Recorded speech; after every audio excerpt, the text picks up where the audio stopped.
Okay, good morning. Today we will be going through with the first lecture of software modeling and analysis ECS 404. Right? So let's move. So this course is 3 credit GPA course, but it is an elective course. The time slot given is Thursday 9 a.m. to 11 a.m. Right? So these are the two reference books. I will upload the first reference book to the LMS. Still, I cannot find the the given edition for the second reference book, right? So once I found that one, I will upload that one too. Okay. So when it comes to the exams and grading, so I will not conducting a mid-semester examination. So the quizzes and continuous little continuous assessments will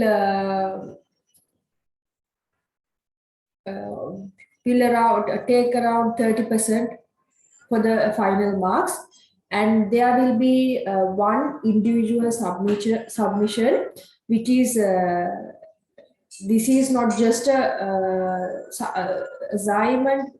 It is basically some what of project format. So for the project 10% will be taken, and for the semester examination 60 percent will be taken. So here is my email, and you can reach me even from the phone. So as the learning objectives,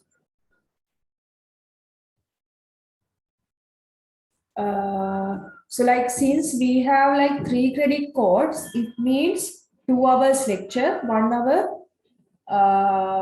tutorial, right? So the tutorial will be held in today 2 to 3 p.m.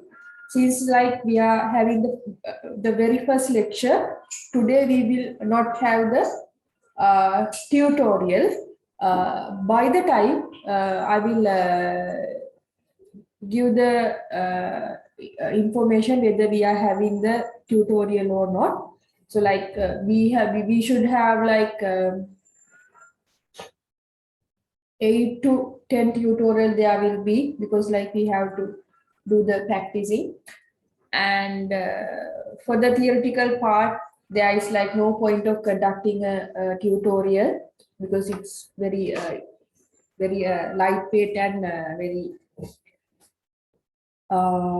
simple theoretical background is there, right? So as the learning objectives, we have the explain need for the software modeling, and second learning objective will be explain requirement elicitation, structuring and modeling using UML. The third will be use the UML design notations to model software product requirements. Fourth one will be analyze and validate such requirements. And as the last learning objective, we have the apply the UML design patterns to design software product components. Okay. So these are the learning objectives. It means like at the end of the semester, by doing all the activities and assignments and whatever things and the lecture series, you will be gaining these 5 learning objectives. So then as the outline, so we have 7 different lessons. So first, as usual, we will be learning the introduction or the conceptual or the theoretical knowledge of the software modeling. So in there, we will be basically talking about why we need the software modeling and different characteristics of softwares and basics of the software modeling, etc.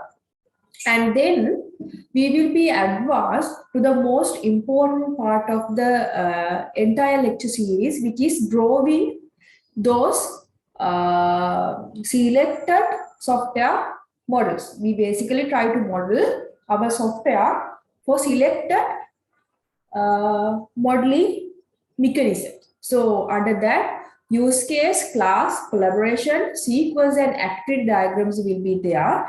And also, since you are like ICE students, I need to cover the state transition machines also. It's because like it's some sort of very helpful when you are designing IoT based or hardware based system, right?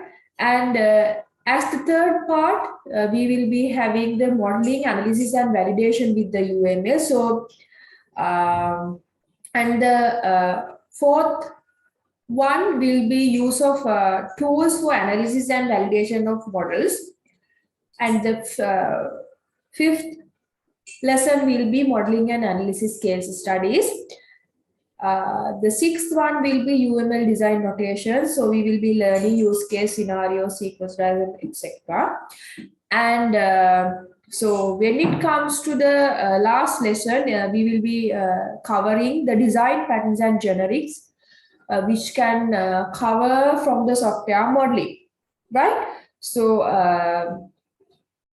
although like we have 7 different lessons, so the the first lesson we can like do it alone, but when it comes to second to sixth lessons, so these are like a combined thing, right? So for example, when you understand the concepts of use case, so you will be covering the modeling, analysis, and validation with UML.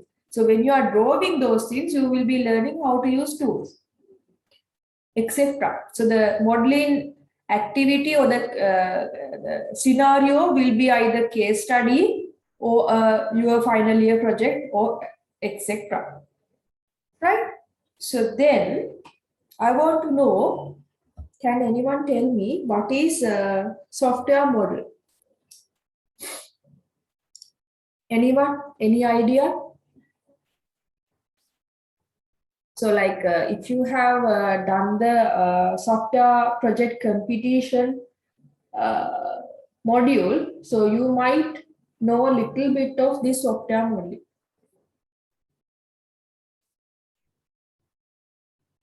Any idea? So forget about software. What is a model?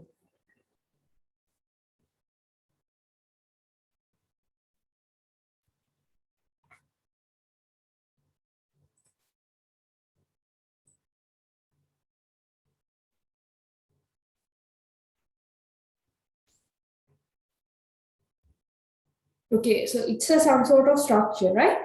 So when it comes to software model, we try to represent some sort of system structure, right? So yeah. So the software model, it's a representation that can aid in defining, analyzing, and communicating a set of concepts. So we can model our softwares based on the user perspective. So in that case, we will be calling it some sort of use case. In some cases, we can model our software based on the double OP concepts and the object-oriented implementation. So in that case, it can be either class diagram, object diagram, package diagram, etc. Right? And then you can represent your software using set of activities. So then it will be a activity diagram software model, right? So basically the purpose of having software models or the system models, it's because like it's dedicated to support the analysis, specification, design, verification, and validation of the system, and also the communication purposes for different parties, right? Okay. So any idea why you are learning software modeling? Since you are like I saw some of you guys are willing to go to the software industry, then you should know about software modeling. Why? Although you are going for the software development or either software testing or business analysis, the software modeling will be there. So why you are learning software modeling?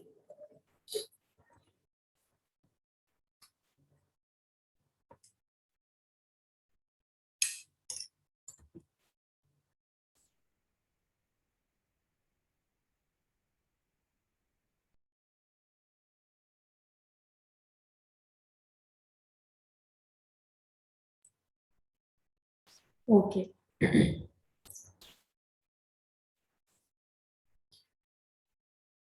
So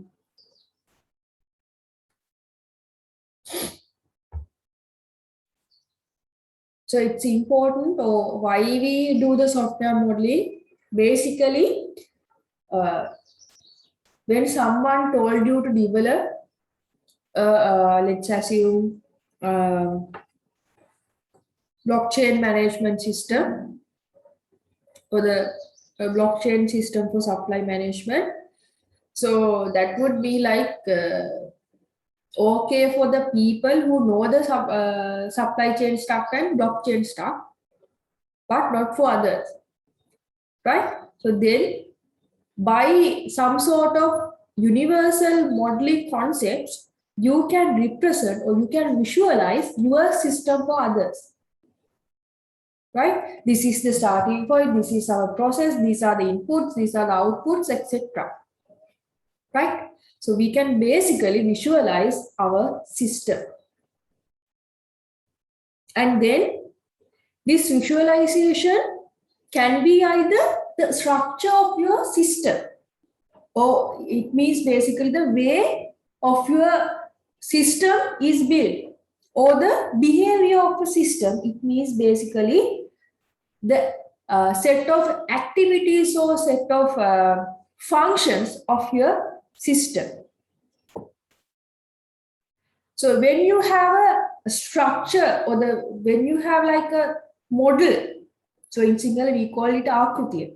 So when you have a such kind of thing, it's very much easy to construct or develop your final system, because you know this is the way of my entire system.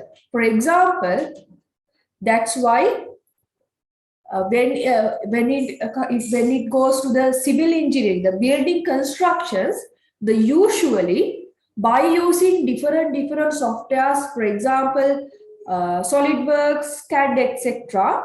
So the system the building model will be developed. So based on that, we know this is the place and this is how the roof is going, and these are the windows, these are the lightings, and these are the other things. So we know. So based, since we have like a visualized image or the picture of our building, it's easy to develop. So the same applies to the software modeling. So we basically develop or visualize either the structure or the behavior of a system, and based on those two aspects, we can construct our system very easily, because we know what are the main functions, or what are the each and every functions or the activities of our system, and then also we know the structure or how the elements are, how the inputs or the process or the whatever activities are placed together, and how the interaction is happening. We know by based on the structure, so it's very easy.